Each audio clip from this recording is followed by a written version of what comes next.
Aula de jogar futebol. O Corinthians deu aula de jogar futebol. O Palmeiras não viu a cor da bola. Vem comigo para fazer esse pós-jogo rápido de Palmeiras 0, Corinthians 2 no Allianz Parque. Jogo da volta, o jogo daí do Corinthians já tinha vencido por 1-0, gol do Memphis. E o confronto, cá entre nós, ficou sem graça, né?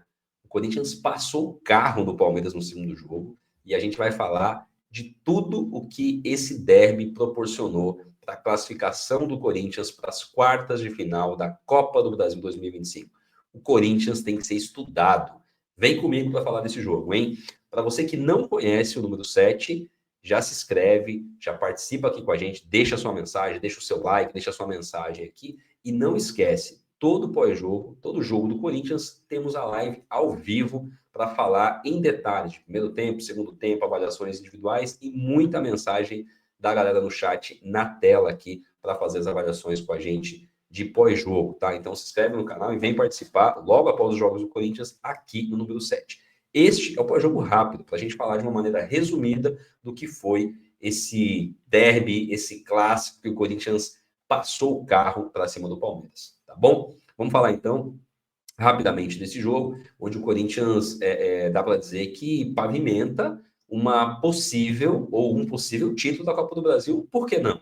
É dizer muito, é sonhar muito alto, se a gente entender que o Flamengo hoje foi eliminado pelo Atlético Mineiro, que o Palmeiras foi eliminado pelo Corinthians, e, por exemplo, o São Paulo, que é um rival, é um time que poderia dar um pouquinho mais de dor de cabeça, foi eliminado pelo Atlético Paranaense. Então, só aí você já tira 3 adversários aí que, teoricamente, poderiam complicar o Corinthians futuramente. O time hoje titular do Corinthians enfrenta, para mim, qualquer hoje time titular do Brasil. O problema do Corinthians é que o Corinthians não tem elenco, o Corinthians não tem time reserva, mas o time titular hoje, por exemplo, que entrou contra o Palmeiras, para mim, era melhor do que o time titular do Palmeiras. O Palmeiras tinha mais banco do que o Corinthians, se precisasse, se conseguisse usar, mas nem precisou, né? E a gente vai falar disso agora. Palmeiras 0, Corinthians 2. Antes de mais nada, vou colocar aqui na tela para a gente dar uma olhada na escalação, né? A escalação do Corinthians e do Palmeiras. Deixa eu colocar aqui no layout um pouquinho maior. Boa, esse aqui vai ficar um pouquinho maior para a gente ver.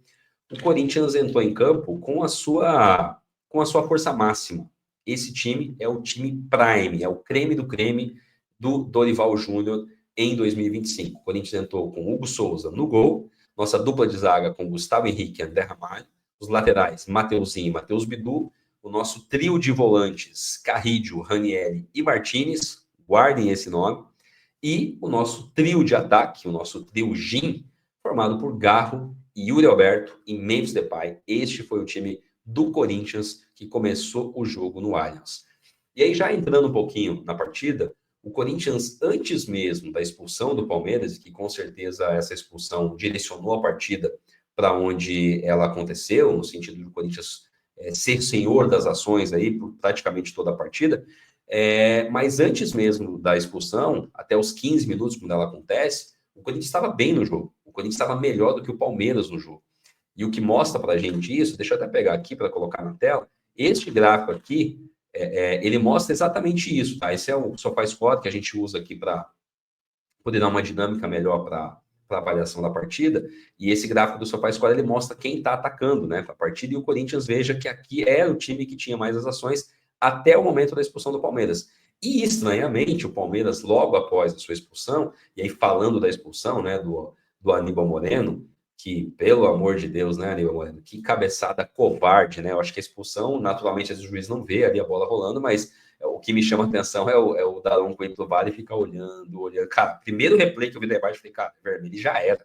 Não precisava olhar a segunda imagem, né? Então foi uma cabeçada covarde, mas que eu achei ótimo, né? Eu achei ótimo porque prejudicou e não foi pouco a equipe do Palmeiras.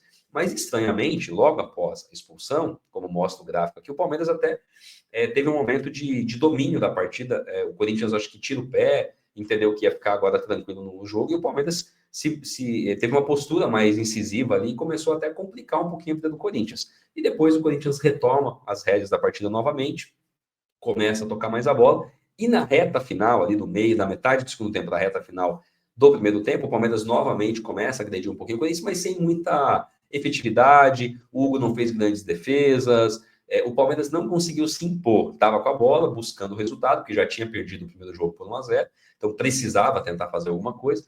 E aí, ao final do primeiro tempo, 43 minutos, o Bidu, lateral esquerdo do Corinthians, faz 1-0 depois de um cruzamento de escanteio pelo Garro, bola rebatida na área, e o Bidu faz o gol que praticamente, eu não vou dizer que fechou a tampa do caixão do Palmeiras, mas colocou o primeiro prego aí na tampa do caixão do Palmeiras no final do primeiro tempo. O que o time que está perdendo já de 1-0, um jogador expulso, e aí leva o gol no final do primeiro tempo, foi para o intervalo às traças, né? E aí o Corinthians volta do segundo tempo só ali, como diz o ditado, cozinhando o galo, estudando a partida, quando aos 15 minutos do segundo tempo, aí sim, Gustavo Henrique, escanteio cobrado pelo Garro, falta cobrada pelo Garro, ele faz o gol de cabeça e aí sim decreta o enterro do Palmeiras, o segundo prego e a tampa do caixão, e aí não tinha mais chance para o Palmeiras reagir na partida. Com 3-0 contra nos placares somados, um jogador a menos, não tinha mais. O Palmeiras não tinha mais o que fazer, o Corinthians vai simplesmente controlando a partida. Ainda no final, eu acabei não falando, mas no final do primeiro tempo, o Memphis sente a postura da coxa e acaba saindo, né, substituído pelo Romero. E depois o Corinthians faz também outras substituições. Entra o Bidon junto com o Romero, no lugar do Carrídio, né? O Carrídio também acabou sentindo ali uma contusão. E o Corinthians leva essa partida até o final sem muitos sustos, né? E aí, fazendo uma avaliação rápida aqui do time, né? A gente não vai fazer aqui uma avaliação de jogador a jogador, isso é feito na live de pós-jogo, com bastante calma, bastante tranquilidade e a participação de vocês. Mas eu quero destacar aqui para mim os 3 melhores jogadores da partida. Vou começar pelo terceiro, tá?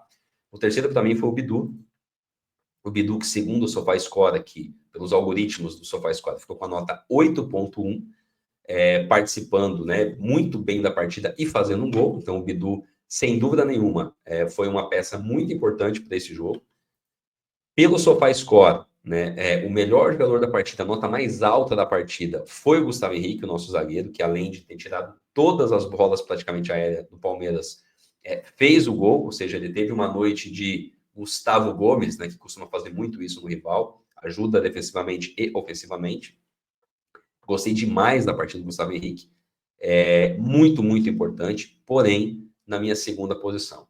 Porque o meu jogador, o principal jogador da partida, na minha avaliação, foi nada mais, nada menos que José Martínez, o Venezuela, jogou demais, demais, demais. O Martínez, pelo algoritmo do SofaScore, não tem uma nota tão alta, mas o que ele fez no jogo é brincadeira. Ele entra na mente dos adversários, ele não levou aquela cabeçada à toa, ele é um cara que provoca, ele é um cara que incomoda os rivais, e fez uma partida, para mim, impecável.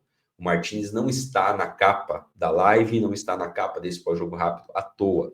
Ele coloca, ele deu a dinâmica que precisava, a aula que eu menciono de jogar esse derby, ela passa muito pelo Martínez. O Martínez foi, sem dúvida nenhuma, o cérebro, quem diria, o Martínez que volta e meia perde a cabeça, hoje foi o cérebro do time e deu a dinâmica, deu o ritmo que o Corinthians precisava para esse derby.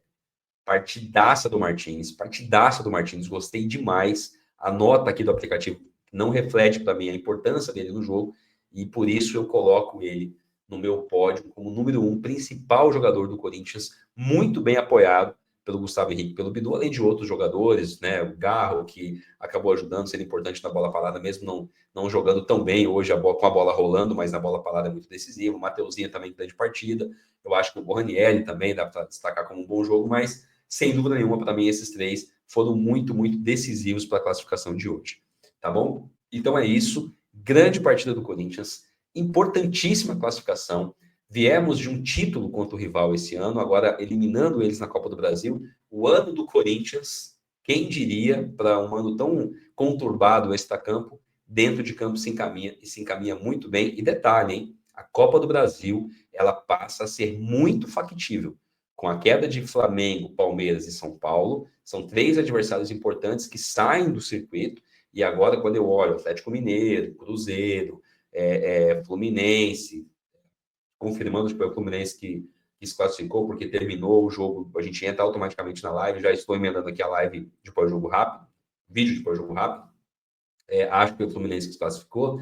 O Corinthians, para mim, está na mesma prateleira que todos esses times. Então, tem condições, não vejo nenhum time muito acima do Corinthians vivo na Copa do Brasil que possa nos deixar preocupado em relação a time, principalmente time titular. Elenco, a gente pode discutir. O Cruzeiro talvez tenha um elenco melhor, o Atlético Mineiro, mas time titular, esses 11, por exemplo, que entraram hoje contra o Palmeiras, batem de frente com qualquer 11 do Brasil e principalmente os que se mantêm vivo na Copa do Brasil. Tá bom? Então, se gostou do vídeo, deixa uma mensagem aqui, deixa o seu like, compartilha com as pessoas que você gosta, que gostam do Corinthians, e vem acompanhar a live de pós-jogo com a gente. Já deixa aí o sininho ativo para quando a gente começar a live, você receber. Siga a gente também nas redes sociais, no Instagram, no TikTok, para acompanhar todas as notícias e os conteúdos aqui do N7. Tá bom? Valeu, é nóis, fiquem com Deus e vai Corinthians. Fui! Valeu, galera.